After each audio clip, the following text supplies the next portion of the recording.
ఇవన్నీ కూడా వారి దృష్టికి తీసుకొచ్చినాం. గ్రూప్ 1, గ్రూప్ 2, గ్రూప్ 3 ఈ 3 నోటిఫికేషన్లు కూడా గతంలో కేసీఆర్ గారు ముఖ్యమంత్రిగా ఉన్ననాడు ఇచ్చిన వాటిని తిరిగి రద్దు చేసి కొత్త వాటిని ఇస్తాం, పోస్టుల సంఖ్య పెంచుతామని చెప్పి కాంగ్రెస్ పార్టీ ఇచ్చిన మాటను గుర్తు చేసినాం. దాంతోపాటు జాబ్ క్యాలెండర్ ఇంతవరకు నిలబెట్టుకోలేదు, ఒక్క నోటిఫికేషన్ కూడా ఇవ్వలేదు అనే మాట కూడా గవర్నర్ గారి దృష్టికి తీసుకొచ్చినాం. దాంతోపాటు మెగా డిఎస్సి అన్నారు, అది కూడా చేయలేదు. నిరుద్యోగులకు నిరుద్యోగ భృతి ఇస్తాం 4000 ఉద్యోగం దొరికే వరకు అన్నారు, అది కూడా చేయలేదనే మాట కూడా గవర్నర్ గారి దృష్టికి తీసుకొచ్చినాం. అన్నిటికీ మించి సిటీ సెంట్రల్ లైబ్రరీలో ఉన్న చదువుకుంటున్న విద్యార్థులను బయటికి ఇడ్చుకొని రావడం, ఉస్మానియా యూనివర్సిటీ హాస్టల్లో ఉన్న విద్యార్థులను ఇవాళ వారి మీద దాడులు చేసి మరి పోలీసులు అప్రజాస్వామికంగా వ్యవహరించడం, ఇవన్నీ కూడా గవర్నర్ గారి దృష్టికి చాలా వివరంగా మేమందరం కూడా వివరించి చెప్పడం జరిగింది. గవర్నర్ గారు చాలా గట్టిగా స్పందించినారు.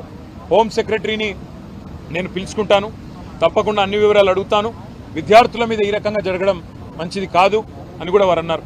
ఇవాళ విద్యార్థులు నిరాహార దీక్షలు చేస్తున్నారు, కొంతమంది ధర్నాలు చేస్తున్నారు, చివరికి కొంతమంది ఢిల్లీ దాకా పోయి అక్కడ కూడా గొడవ చేస్తున్నారు సార్ అని చెప్పి వారికి అన్ని కూడా వివరంగా చెప్పడం జరిగింది. తప్పకుండా నేను స్పందిస్తాను, గవర్నమెంట్కు ఈ విషయంలో తప్పకుండా అడుగుతాను అని చెప్పి కూడా గవర్నర్ గారు చెప్పడం జరిగింది. రెండవది, ఈ రాష్ట్రంలో జరుగుతున్న రాజ్యాంగ హననం ఏదైతే ఉన్నదో, పార్టీ ఫిరాయింపుల నిరోధక చట్టాన్ని తుంగలో దొక్కుతూ మరి కాంగ్రెస్ పార్టీ ఏ రకంగానైతే ఈ రాష్ట్రంలో ఇప్పటికే 10 మంది బీఆర్ఎస్ ఎమ్మెల్యేలని 8 మంది బీఆర్ఎస్ ఎమ్మెల్సీలని తన పార్టీలో చేర్చుకున్నదో కూడా గవర్నర్ గారికి సోదాహరణంగా వివరించినాం. మేము ఇప్పటికే న్యాయ పోరాటం చేస్తున్న విషయం కూడా గవర్నర్ గారికి చెప్పాం. స్పీకర్ గారిని కలిసి అభ్యర్థించింది కూడా చెప్పినాం, తేదీలతో సహా. ఒక అభ్యర్థి అయితే ఖైరతాబాద్ ఎమ్మెల్యేగా బీఆర్ఎస్ టికెట్ మీద గెలిచి మొన్న పార్లమెంటు కాంగ్రెస్ టికెట్ మీద పోటీ చేసిన విషయాన్ని కూడా వారికి సోదాహరణంగా చెప్పడం జరిగింది. గవర్నర్ గారు ఆ విషయంలో కూడా స్పందించారు. తప్పకుండా నేను గవర్నమెంట్కు, ముఖ్యంగా ఇక్కడ ప్రస్తుతం ఉన్న అధికారులకి, స్పీకర్ గారికి కూడా నేను విషయం తెలుసుకొని నా పరిధిలో ఉన్నంత వరకు న్యాయం చేసే ప్రయత్నం చేస్తానని చెప్పి వారు చెప్పడం జరిగింది. తప్పకుండా గవర్నర్ గారు మరి ఈ 2 విషయాల్లో, ముఖ్యంగా నిరుద్యోగ యువత విషయంలో తను స్పందించిన తీరును మేము అభినందిస్తూ ఉన్నాం, స్వాగతిస్తూ ఉన్నాం. తప్పకుండా వెంటనే హోమ్ సెక్రటరీని కూడా పిలుస్తానని కూడా చెప్పారు. చివరిగా ప్రోటోకాల్ విషయంలో కూడా జరుగుతున్న ఉల్లంఘనలు, మా ఎమ్మెల్యేలకు ఎమ్మెల్సీలకు జరుగుతున్న అగౌరవం, అధికారులు వ్యవహరిస్తున్న తీరు, ప్రభుత్వ నిర్వాహకాన్ని కూడా చాలా వివరంగా గవర్నర్ గారికి చెప్పినాము. గవర్నర్ గారు ఈ విషయంలో నేను ఒక లేఖ రాస్తాను ప్రభుత్వానికి, తప్పకుండా ఎవరి మర్యాద అయినా కాపాడవలసిన బాధ్యత డెమోక్రాటిక్గా, ఎవరు గెలిచినా ప్రజాప్రతినిధి, వారి గౌరవానికి భంగం వాటిల్లితే మంచిది కాదు, నేను ఒక ఉత్తరం కూడా రాస్తాను రాష్ట్ర ప్రభుత్వానికి అని చెప్పారు. దానికి కూడా వారికి అభినందనలు తెలియజేస్తూ, భవిష్యత్తులో ఇలాంటి ఏ సమస్య వచ్చినా తప్పకుండా మీరు నా దగ్గరికి రండి, నాకు అన్ని విషయాలు కూడా మీరు చెప్పండి అని చెప్పి కూడా గవర్నర్ గారు చెప్పారు.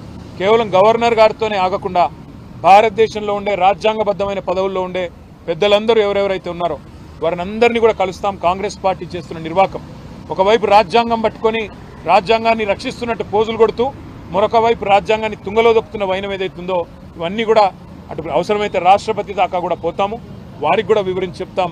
ముఖ్యంగా తెలంగాణ యువతకి మీ అందరికీ ఇచ్చే మాట, కాంగ్రెస్ ఇచ్చిన ప్రతి హామీ నిలబెట్టుకునేదాకా, పోస్టులు పెంచేదాకా, మీకు న్యాయం జరిగేదాకా మీ తరపున ప్రధాన ప్రతిపక్షంగా భారత రాష్ట్రంకి ఉంటుంది, కేసీఆర్ గారు ఉంటారు. తప్పకుండా మీ తరపున మీ హక్కుల కోసం మేము పోరాడతామని చెప్పి కూడా తెలియజేస్తూ, మీడియా కూడా ఇంత వర్షంలో ఇక్కడ వచ్చి కొంత ఇబ్బందులు పడుతూ కూడా అసౌకర్యం కలిగిన ఉన్నందుకు మీ అందరికీ కూడా ప్రత్యేకంగా ధన్యవాదాలు, నమస్కారం.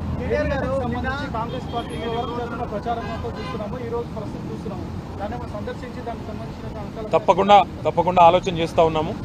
మేడిగడ్డ కొట్టుకుపోయిందని, కాళేశ్వరంలో లక్షల కోట్లు గంగపాలైందని చెప్పి చిల్లర మల్లర మాటలు మాట్లాడిన కాంగ్రెస్ పార్టీ ఏదైతే ఉందో ఇవాళ సిగ్గుతో తలదించుకోక తప్పదు.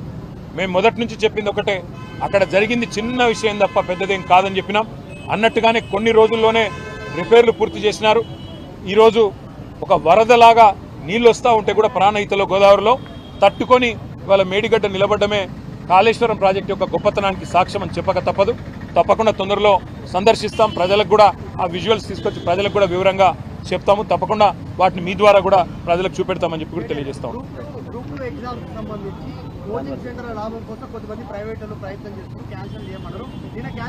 ఇప్పుడు రేవంత్ రెడ్డి గారు మొన్న ఒక మాట అన్నారు, నెలకు 100 కోట్లు లాభం వస్తుంది కోచింగ్ సెంటర్లకు ఉద్యోగాలు వాయిదా వేస్తే అన్నారు. మరి ఇప్పుడు 4 నెలలు వాయిదా వేశారు.